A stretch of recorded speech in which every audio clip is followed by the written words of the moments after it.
All right, let's dive right in.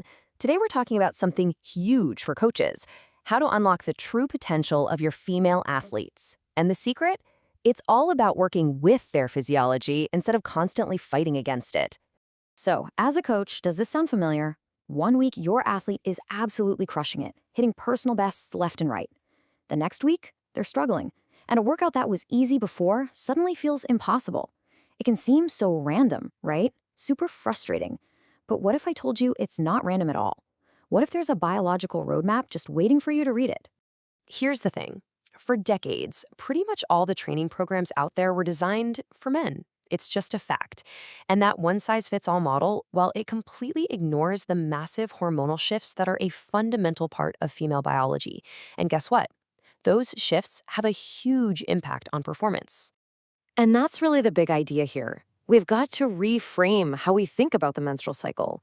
It's not a problem. It's not an obstacle to work around. It is a biological blueprint, a powerful, predictable guide that can tell you exactly when to push for gains, when to focus on recovery, and even how to cut down on injuries.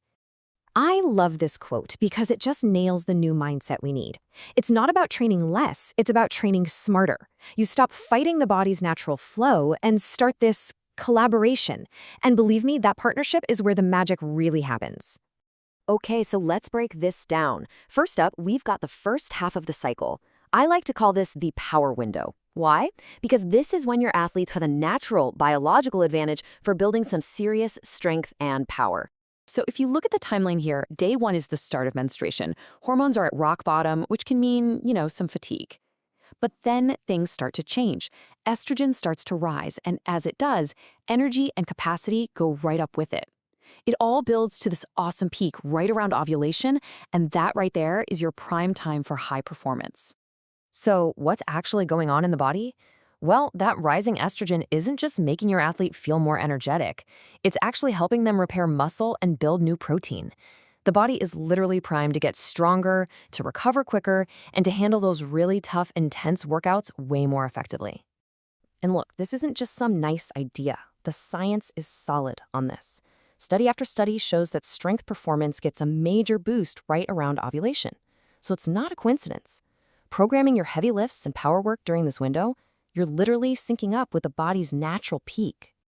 All right, so after that peak around ovulation, the whole hormonal game changes. And that means our training focus has to change right along with it.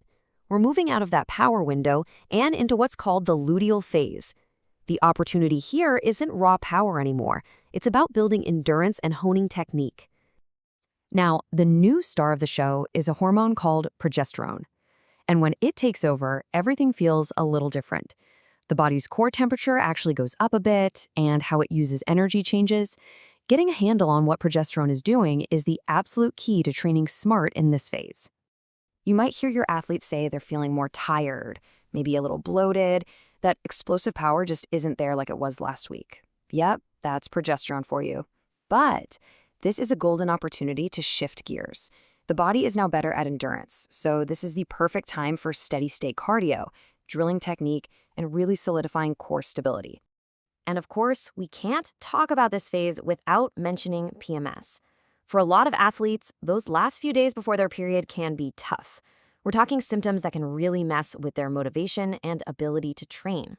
And as a coach, this is where you really shine. Empathy, open communication, and being ready to change the plan, that's absolutely critical right here. Okay, that's the science. Theory's great, but now for the part that really matters. How do you actually use this? What does it look like in a real training week? Let's get into the game plan. Think of this as your cheat sheet. It's super simple. First half of the cycle, estrogen is king. We're going for high intensity, we're chasing PBs. Second half, progesterone takes over.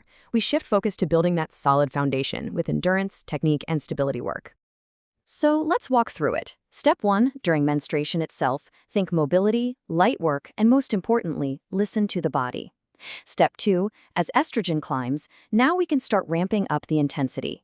This is where we plan our high-intensity sessions and strength tests.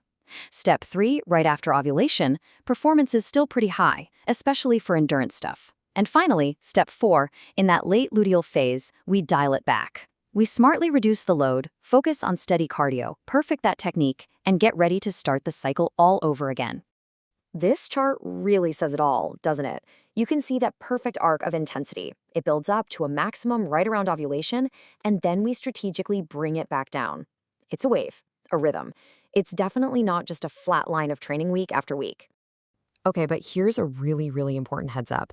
That amazing estrogen peak that helps with power, it has a side effect. It can make ligaments a little bit looser, more lax. This means the risk of injury, especially in joints like the knees, can actually go up.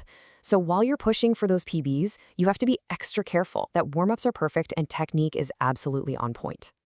You know, when you start training this way, the wins go way beyond just better performance numbers. It's about more than just a new PR. You're actually building a stronger, healthier, and way more confident athlete from the ground up. It's a total win-win-win.